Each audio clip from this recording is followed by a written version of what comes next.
नमस्कार दर्शक बंधु आज आलोचना को आपण मानक अनेक अनेक स्वागत। दर्शक बंधु बहु प्रतीक्षित राज्यसभा निर्वाचन बीजेडी तार दुईटी प्रार्थी दे सारी तृतीय आसन संतृप्त मिश्र को भरसा कर दल एवं चतुर्थ आसन जड़े निर्विवादीय व्यक्ति सोनपुर श्री दत्तेश्वर होता को नवीन बाबू प्रार्थी कर प्रथम थर वर्तमान बीजेडी जो प्रार्थी देइछि ताकू राज्य कांग्रेस समर्थन जोगुछि। तेणु नवीन बाबू कौन सी प्रकार द्वितीय आसन टी मध्य हाथेबा को चाहुचंती। या भितरे दल भितरे जो सेप्टेम्बर अक्टोबर मासरे गत वर्ष जो गोटे द्वंद्व सृष्टि होता अंतःकंदल सृष्टि होता नेता माने दलर सुप्रीमो नवीन पट्टनायक एवं दलर आभ्यंतरीण जो गणतांत्रिक प्रक्रिया उपर प्रश्न सृष्टि करथिले। देवाशीष सामंतराय श्रीमयी मिश्र अनेक नेता एवं नेत्री दलर जो फंक्शनिंग को लेकर क्वेश्चन करथिले, किंतु आजिर आलोचनार विषय से नुहे।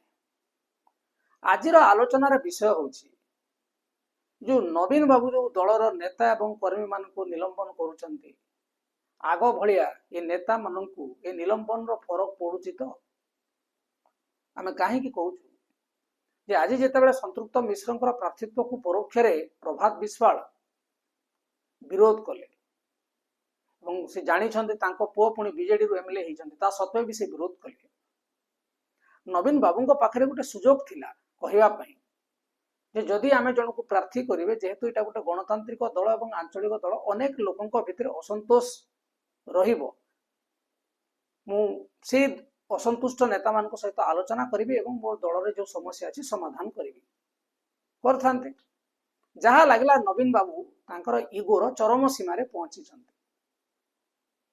मो विरुद्ध जी कह सस्पेंड कर आगु एसबू थिला जितेबाला नवीन बाबू सरकार रे थिले एवं गोटे दृष्टांतमूलक पदक्षेप नौले से समय लोक भावुले जी भूल कर नवीन बाबू तांकू छाड़ू ना, किंतु धीरे धीरे आपण माने देखिबे लोक बुझीगले जे जे भूल काम करुच्ची तांकू निलंबन करू नाहंती, जे दलर नेतृत्व को प्रश्न कला से वर्तमान दोषी ही जाउची एवं कहा को राज्यसभा प्रार्थी करने उचित क्या करने उचित नुहे ए संपर्क में मत रखिले या दल विरोधी कार्य केमिति ही जाउची। आपण माने कहि पारंती जे गोटे निर्दिष्ट फोरम रे आलोचना करबा कथा,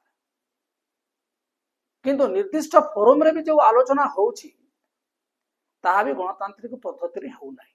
तार गोटे उदाहरण मु दे दोची। ए जो राज्यसभा प्रार्थित्व पई बीजेडी जेतेबेले 6टी सेट फॉर्म आनिले विधानसभा से समय चर्चा है जे बीजेडी 2टी प्रार्थी दबो ना गोटे सेट पाई गोटे आसन पाई जदि से प्रार्थी दे था ताहले 6 सेट आनिबार कोनोसी आवश्यकता नहीं। तो ठीक कले दत्तेश्वर होता को जो देले से गोटे निर्विवादीय व्यक्ति एवं से पॉलिटिकल लोक नुहंती, तेणुकरी तांकर कोनोसी पॉलिटिकल एफिलिएशन नथिबा दृष्टि एवं निजर चिकित्सा विज्ञान क्षेत्र में तांकर कैरियर उत्कृष्टता लाभ करथिबा दृष्टि से राज्यसभा को जीवा कथा। अपर हाउस रो यह होची गोटे विशेषत्व जो माने समाज रो विभिन्न वर्ग रे प्रतिष्ठित व्यक्ति जदि सेमान को राज्यसभा को पठा जाए हला हमर देशर भलो पई जेतेबेले नीति प्रणयन होबो सेमाने सेमानकर गोटे क्वालिटेटिव कंट्रीब्यूशन दे परिबे। कारण जेतेबेले पॉलिटिकल पार्टी रो लोक जानती सेमाने बायसेस होंती एवं दल प्रति टाणी होंती, तेणु राज्यसभा तावर ऊर्ध्वरे तेणुकरी दत्तेश्वर होतांकर प्रार्थित्व को लेकर कहा मनरे संकोच ना, किंतु जेतेबेला संतृप्त मिश्र प्रार्थित्व को मोहर मारिबे बोली नवीन मने मने भाविचंती एवं ता पई जो पीएससी कले ए हमर सबु नेता माने कोन कले ना माने दस्तखत देगिरी कहले जे आमे आपन को रिक्वेस्ट करूछु आपन जहा को बाछि आमे ताहा को मानिबो, ताहले पॉलिटिकल अफेयर्स कमिटी रो काम हला आपन सबु करंतु आमे आपनकर पछरे होछु। जेमिति बीजेपी एवं कांग्रेस हाईकमांड को न पचारले किसी करि पारु नाहंती, आपण आंचलिक दल हेकरी मध्य नेता माने किसी करि पारु नाहंती, निसहाय अवस्था रे अछंती। ଏବଂ ଏମାନେ ହୁଏତ କହିଥାନ୍ତେ ଆମେ 3-4ଟି ପ୍ରାର୍ଥୀଙ୍କର ଆମେ ପ୍ରୋଫାଇଲ ଦେଖିଛୁ, ଏହି ପ୍ରୋଫାଇଲ ଭିତରୁ ଆପଣ ଜଣକୁ ବାଛି ପାରନ୍ତି। ଯୋଉ ବାବୁ ଜଣକ ସେଠି ରାଜ୍ୟସଭା ସାଂସଦ ପାଇଁ ପ୍ରାର୍ଥୀ ହେଲେ ସିଏ ବି ସେ ପିଏସସି କମିଟିରେ ବସିଛନ୍ତି ନବୀନ ବାବୁଙ୍କ ଡାହାଣ ପଟରେ, ଏବଂ ନବୀନ ବାବୁ ଜାଣିଛନ୍ତି ତାଙ୍କୁ କରିବେ।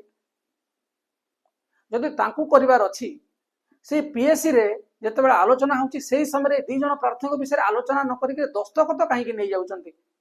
ଖାଲି ଦସ୍ତଖତ ନେଇଯାଉଛନ୍ତି, ପରେ ସେ ନାଁ ଭରିବେ। ତେଣୁ ୟାକୁ ନେଇକରି କର୍ମୀ ପ୍ରଶ୍ନ କରିବେ ନା ନାହିଁ?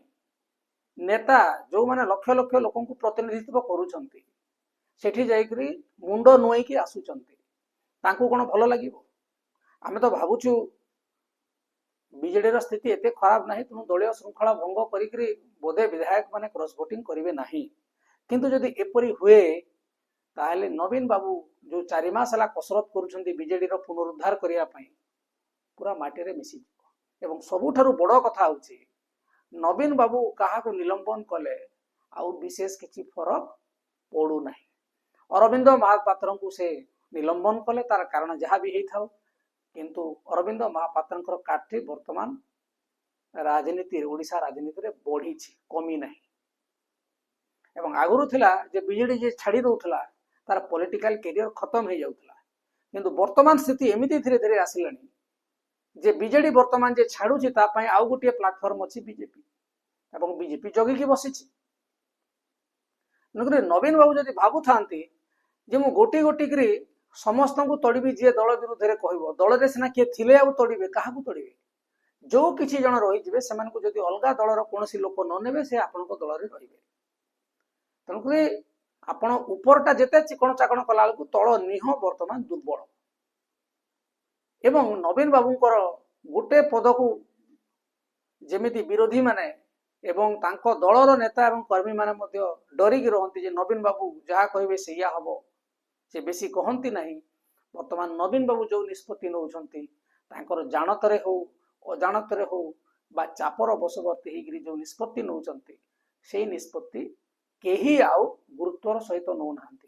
ଏବଂ ଯଦି ଏଇଭଳି ପରିସ୍ଥିତି ଲାଗି ରହେ 2029 ମସିହାରେ ଯେତେବେଳେ ସାଧାରଣ ନିର୍ବାଚନ ଆମ ରାଜ୍ୟରେ ହବ, ତାହେଲେ ବିଜେଡିରୁ ଟିକେଟ ନେବା ପାଇଁ ମଧ୍ୟ ଅନେକ ନେତା ରାଜି ହେବେ ନାହିଁ।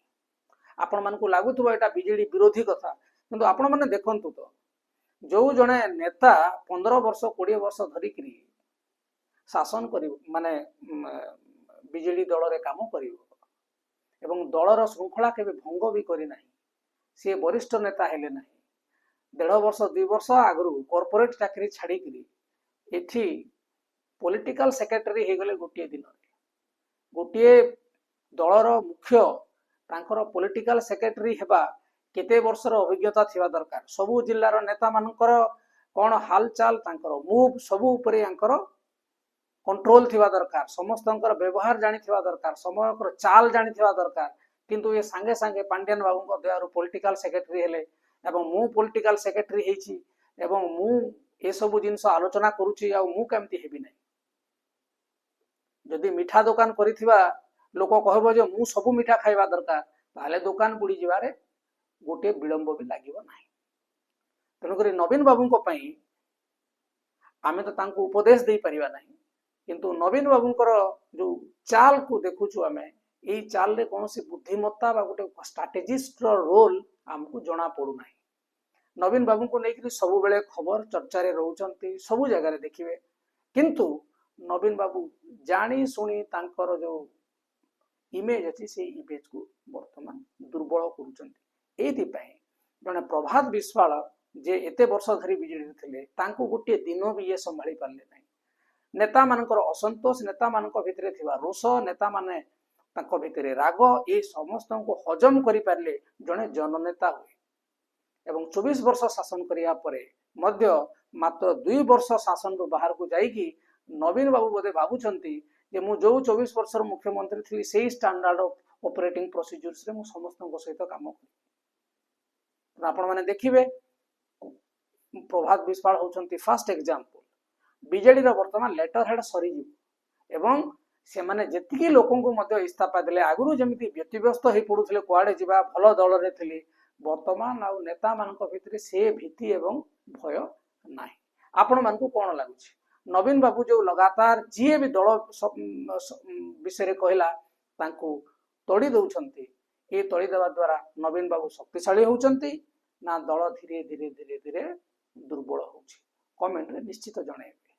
ପୁଣି ଆଲୋଚନା କରିବା ଆଉ ଏକ ନୂଆ ପ୍ରସଙ୍ଗକୁ ନେଇକି। ନମସ୍କାର।